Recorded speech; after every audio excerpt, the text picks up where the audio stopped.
Hey guys, and welcome to the second podcast on my book review on Mastery by Robert Greene. So, if you haven't seen my first podcast already, I'll leave a link to that in the description below. And in the first podcast, I talked about the primal curiosity. The primal curiosity, it's all about how to find your passion. So he talks about, I just go through a basics of what it is, but if you want to learn it in detail, I'll leave a link to that in the description. So the basics is to look back to your childhood and to look back to what you were drawn to as a child. Were you drawn to certain subjects, certain sports, certain things to do with your friends? And these are things that you were drawn to by yourself without any encouragement. So there's certain things that your teachers encourage you to do, your parents encourage you to do, your friends encourage you to do, but those are just encouragements. But he wants you to find the things that you can't rationally explain why you were drawn to these certain things. And these could be anything, like could be like a certain movie that you liked as a child, could be a certain toy you liked as a child, and just write down anything that comes to your mind. And I'll leave a link to that, and you can learn more about that in detail. And that's kind of setting the stage for mastery. So, mastery is all about becoming unreplaceable within your field. So, let's say you decide to become a designer. How do you become a really good designer, a really unique designer that is unreplaceable? So, that's what this book is all about. So, this is the second podcast, and it's all about finding a mentor and finding an apprenticeship. So he talks about two different routes that you can take. So the first route is the sub niche. So let's say you decide to take the route as a designer. So you want to learn how to be a designer. So then you have to find, that's kind of a broad niche. There's all types of design, like posters design, graphic design. You can become an architect, so you can design buildings. So you have to find a sub niche. So, like, this has to be very specific, not just become a designer and then go even more specific, become an architect, and then you have to go even more specific. Maybe you're really good at designing windows or doors, and then maybe if you're a graphic designer, maybe you're really good at designing websites, and maybe just website buttons or interactions on a website. So it could be anything. I'm just kind of making things up, but it has to be something really specific. That's the first route. That's called the sub niche. And he talks about a guy named Robert Chandran who did this as an example. So he found a sub niche within neuroscience. So he's really obsessed with the human brain, about how it works and how we're able to think up so many different ideas using the human brain. So he found a niche and then a sub niche, and he became like the master within that field. And he made all types of new discoveries within that field. So he's one of the world's leading neuroscientists. The next step is to mix two different niches that you're passionate about. So when you write your primal curiosities, you might write two things that you're passionate about. So there's this woman named Yoki from Japan who really liked tennis and robotics. So those are two completely different fields. So she figured out a way to mix those two fields together.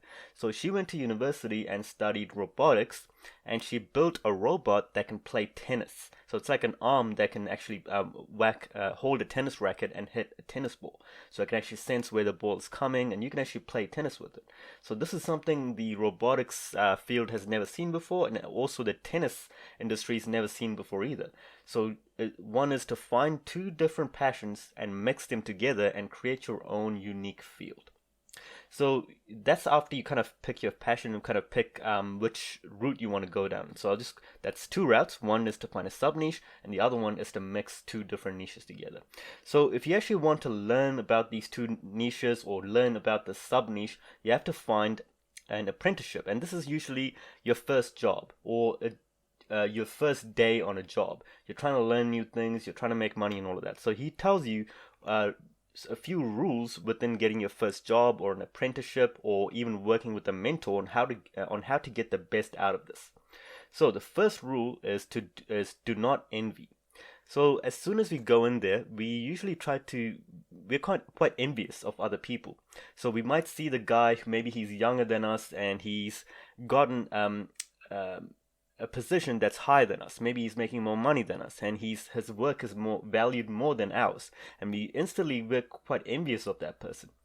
And he says that this is really dangerous and this is going to hold you back in many ways because you're not really seeing all the hard work that they've put in to get to that position, or you're not really valuing yourself enough. So he says just rely on your own confidence and skills to get to where you want to be instead of feeling envy for other people. And it's not an easy thing to do because we're quite hardwired. How our brains are hardwired for envy. So even chimpanzees have envy. So we have to kind of fight that primal mind in order to kind of go in order to be more reasonable. So that's the first rule. The second rule is that he says the goal of the apprenticeship is to not make money or for status. So that kind of relates to the first one because you're kind of envious of the person who makes more money and has more status. But he says the goal of the apprenticeship is not for that. The goal of the apprenticeship is to expand your mind and your character. And there's a way to do that. So the way you do that is, first thing is to observe. So how do you expand your mind and character? You have to observe other people. So you're not there for attention. You're kind of putting your attention outwards. Instead of thinking about yourself all the time, you're looking outwards. And you're looking at the power structure. Who has the power in this company, in this business or organization, or the movement? Who has the power? Who's making all the decisions? You have to observe that and not become envious of that.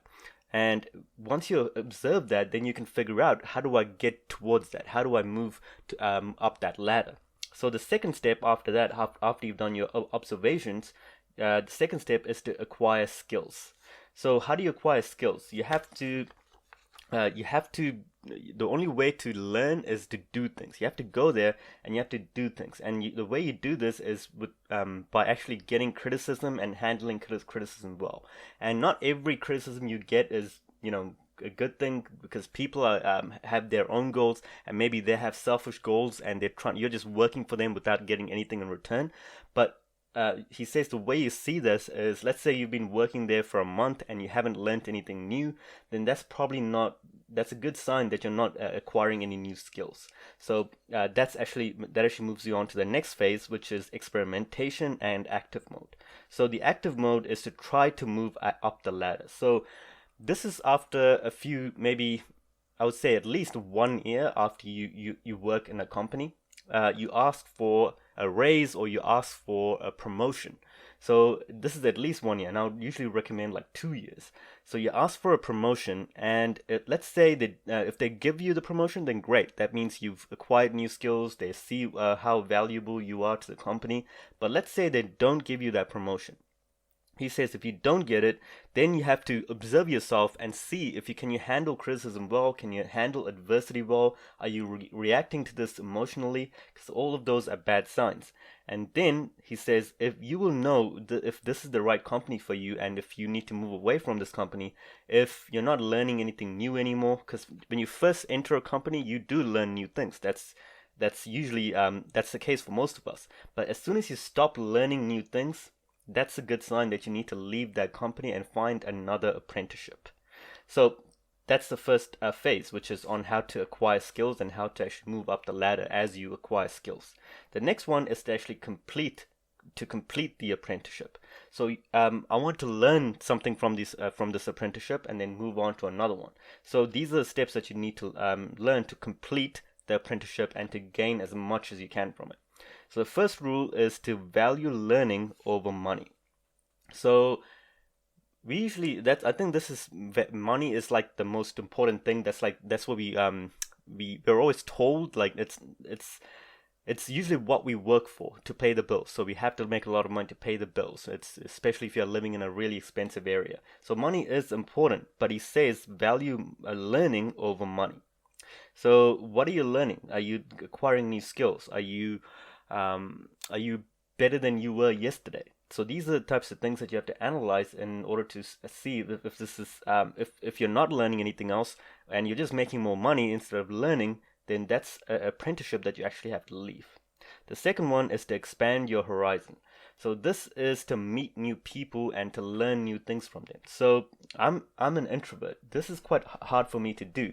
But recently I've been going to a lot of networking events. So I've been meeting people outside of my my social groups. And I'm definitely learning a lot just by talking to them, seeing all the different strategies that they use to get their success. And I really, when I was reading this book before, I didn't really get what he meant by this. But then now when I read this back, now I got it again because meeting new people, and you don't have to do anything for them, you don't have to work for them, just meet them and just hear their story and talk about them. So you're not there to talk about yourself, about how you struggled and built a big business, or uh, whatever it is. You're there to talk about them, and um, you have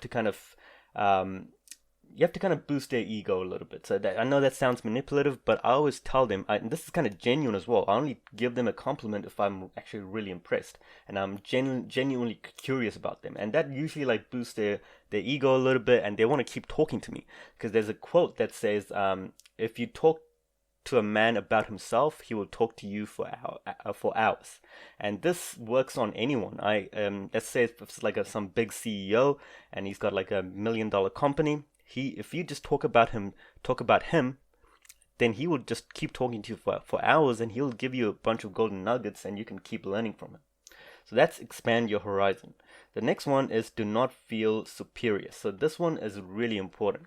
So for me, I'm almost 30 years old now, and when I talk to a lot of young guys that are still in universities, in the past, I always used to feel superior to them, and I would always give them advice like they don't know more than me, like they ask for my advice, and I stopped doing that because no one actually asked for my advice, and that actually makes them feel like I'm superior to them, and you should listen to me and all of that. So don't try to be superior to anyone. Try to be on like at least an equal ground to them, and try to learn from them, and them learning from you. So that's kind of a bit more of an equal interaction rather than you trying to be the most superior one. So in this example, he talks about a guy called I forgot his name, but I think it's Daniel, but I forgot his last name. But it's called the Piraha story. So it's Piraha, Piraha story. So he's actually a linguist, and he goes out to other places to try to learn new languages. And there's a language called Piraha, which doesn't have numbers in their language. They don't have left or right on their language. So they were wondering, how do these people communicate if there's no numbers, there's no left or right? Because there's a video of him I watched on YouTube. He just put in like a few fishing hooks on the ground, and he asked one of the guys, how many are there? How many fishing hooks are there on the ground? He just said there's a few. He didn't really say a number. There was like 3 fishing hooks, but he just said there's a few. And then he put in more on the ground, and he's like, now how much are there? And he's like, now there's more. So I think there was like 10 fishing hooks, but he just said there's more fishing hooks. So these people just don't have numbers. And the way he was trying to learn from them, so he's an American guy, he's a American guy. The way he was trying to learn from them is the usual research strategies that Americans used. And he realized that this isn't the best strategy because he still couldn't understand how these people navigate and all that. So he decided to live with them for 8 years. So he became equal to them. Then he actually learned the language and learned how these people communicate and how these people navigate and all of that. Now he's written an entire book about it. So he actually changed the entire linguist community. So that's the third rule, which is do not be superior. The next one is trust the process. So when we get into the apprenticeship, we all go through some sense of frustration. So he says that everyone in their respected field, like all the greats, like Leonardo da Vinci, the Piraha story guy, Daniel, Ramachandran, who's the neuroscientist, they all go through frustration. So they don't get what they want, they don't get the results that they want. And he says that the frustration is a signal of progress. It's a signal that your mind is processing complexity and requires practice. So he says trust the process and keep going. And that actually moves on to the next rule, which is move towards resistance and pain. Once we acquire skills, we tend to kind of stick with that skill. So when I was about 17 years old, I decided to learn Photoshop. And I really enjoyed learning it. I loved it, and I just kind of fell in love with Photoshop. I was designing all types of posters and doing all types of different things. Now, but when I was about 4 years later, when I was 21, I realized I fell in love with Photoshop too much, and I wasn't moving towards other things to learn, because I didn't like other softwares. Like, because there's another software called Adobe Illustrator, which is like another graphic design software. There's another 3D modeling software, which is called Rhino, and I wasn't learning those softwares because it was just too hard to learn. So that's a big mistake that I made, because I wasn't moving towards resistance and pain. Because I found Photoshop really easy to learn, and I also acquired the skills of Photoshop really easily. So I thought other skills should be just as easy to learn. That's not true. You have to keep moving towards resistance and pain, because if it's something you want to learn but you're scared of learning it, or if it's painful to learn it, then that's a good sign that you have to keep going. So he says, move towards resistance and pain. Let's say your social skills are really bad and you can't interact with people that well, then you have to go out and talk to people. Even though it's painful, you have to keep moving towards that pain. So then only you can actually gain new social skills and talk to people and all of that. So that's the fifth rule. The sixth one is to combine the how with the what. So we see a lot of, let's say we are quite envious of some people. So that goes back to the first rule, which is do not envy. And we see that this guy has a great psychology. Maybe he's quite confident, and he's not socially awkward or anything like that. We just see that he's a confident guy, but we don't see how he is confident, how he is socially confident, how he acquired the skills. So in this section, he says combine the how with the what. So don't just look at the what, put the how into it. How did he become what this person is today? So then you can kind of, there's a great quote by Friedrich Nietzsche, who's a philosopher. He says, any man who has a why can bear any how. So this is kind of a different quote, which is how and the what, and this is just a different way of saying it. So he says that we see a machine, but we don't see how the machine works. We see a group of people running a business, but we don't see how those people are structured to run the business. So we never see the how, we just see the what. So that's the sixth rule. And the final rule is advance through trial and error. So the last one is pretty simple, which is just to try new things, fail at it, and keep trying new things. And this is what I'm doing right now. Even with this YouTube channel, I'm just putting out new podcasts out there, seeing if it will work, what people are saying about it. Do they like it? Do they not like it? And I'm just trying as many things as I can to see what would work. And I definitely agree with that last part, advance through trial and error, because that's how I built my business. So I built all my YouTube channels, how I built my Shopify dropshipping stores, and how I found winning products. It's all through trial and error. So I agree with that 100%, and I'll probably make a video on that in more detail. So that's the second podcast done, which is the apprenticeship phase.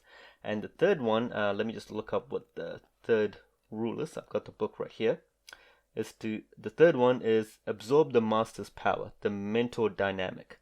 So you have to kind of absorb whatever the master's power is. So let's say you're working for your boss, and the boss has a lot of skills that you would want. Let's say he's good with running a business, he has a knowledge about marketing and product design, and he's got a lot of good social skills. Then you have to absorb the master's skills. And he talks about how to do that in the next chapter. So if you want to stay tuned for that podcast, I'll be doing that soon.